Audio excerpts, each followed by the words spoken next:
So the typical myths, and these were covered in the Telegraph article. So the first thing is, it's a new technology, and I hear this quite a lot in the UK from lots of different customers, both as GSHPA and with my own business. So most of us, hopefully on this call, will know that this technology is not new. It's been around since the 1800s, late 1800s, and I think it was 1946 when the first heat pump, as we know it now, was introduced.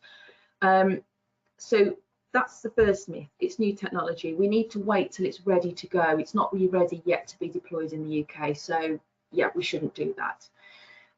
Another myth, you need a well-insulated house. We hear this one all the time, and I'm sure everybody here will know that as well, that people say, well, you need to have you know, this much loft insulation, you need to put external wall insulation on, you need to double glaze your windows, and these are all the things you need to do, and if you don't, your heat pump will not work. It will not work, and you just might as well just not bother.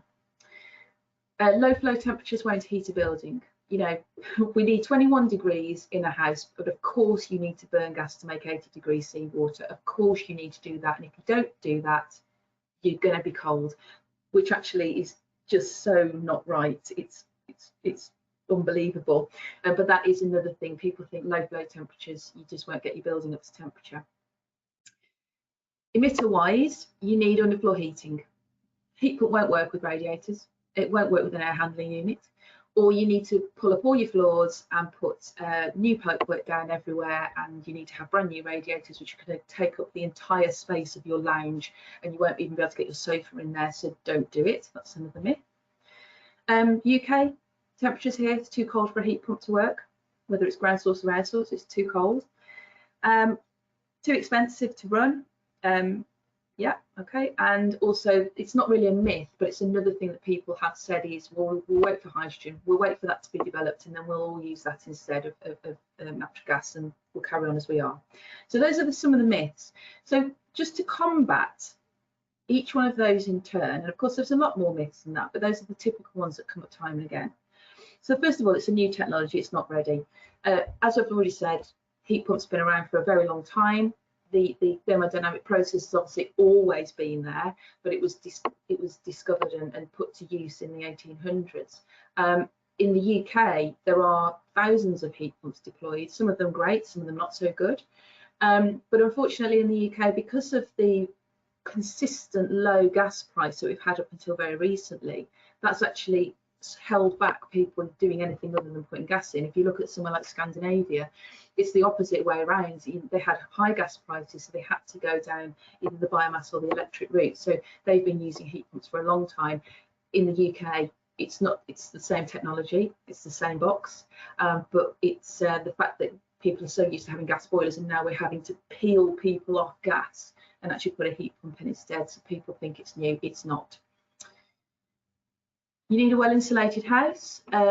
It's always a good idea to reduce the heat demand of your house before you do anything. I mean, if you were having gas, if you had gas in your house, well-insulated house is going to reduce your gas bill. So it's always a good idea.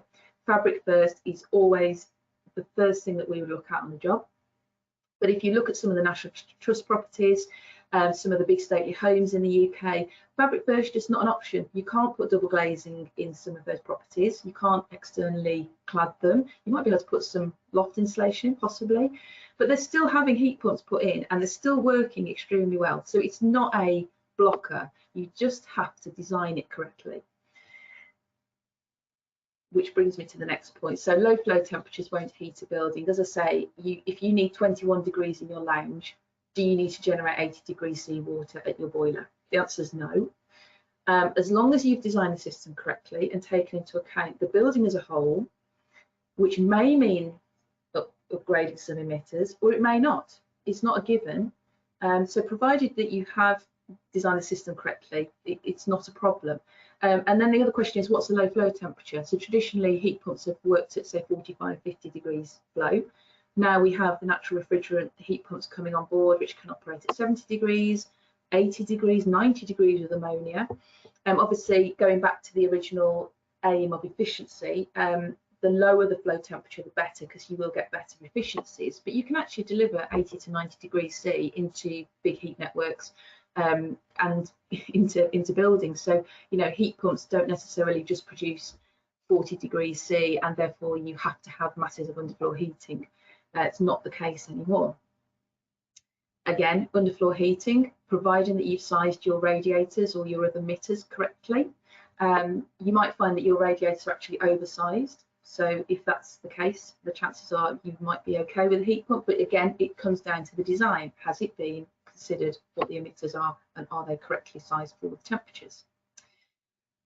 The UK is not too cold for a heat pump. If it works okay in Scandinavia, which is slightly colder than the UK, as long as those temperatures are warmer than the refrigerant, you're going to get boiling of the refrigerant. So therefore, you're going to get heat transfer. That's it, basically. You've just got to make sure, again, I'm going to keep saying it, as long as it's been designed correctly, you've taken account of what the temperature is outside, whether that's ground temperature or air temperature, the heat pump will be absolutely fine. Too expensive. They are in the UK more expensive than a gas boiler. There's no getting away from that. However, things like the boiler upgrade scheme do help with the capital cost. But really, you need to be looking at this as a whole life thing, as an ongoing cost saving. So how are you going to run your heat pump efficiently so that your electricity bill doesn't go off the scale? How are you going to make use of on-site generation if you've got solar PV? How are you going to make use of, say, battery storage or thermal storage? All those things can be wrapped together to make a very well-performing, low-cost system. And it isn't just a case of, right, let's just put a heat pump in and, oh, hey presto, it has cost us a lot more money. Well, actually, again, has it been designed properly? Have you understood the costs before you've started? And finally, the thing about hydrogen. Yes, hydrogen has a place, but when will it be ready? I don't know. How much is it going to cost? And how green, how is it going to be grey hydrogen, blue hydrogen, green hydrogen? It's not clear yet what that is going to be.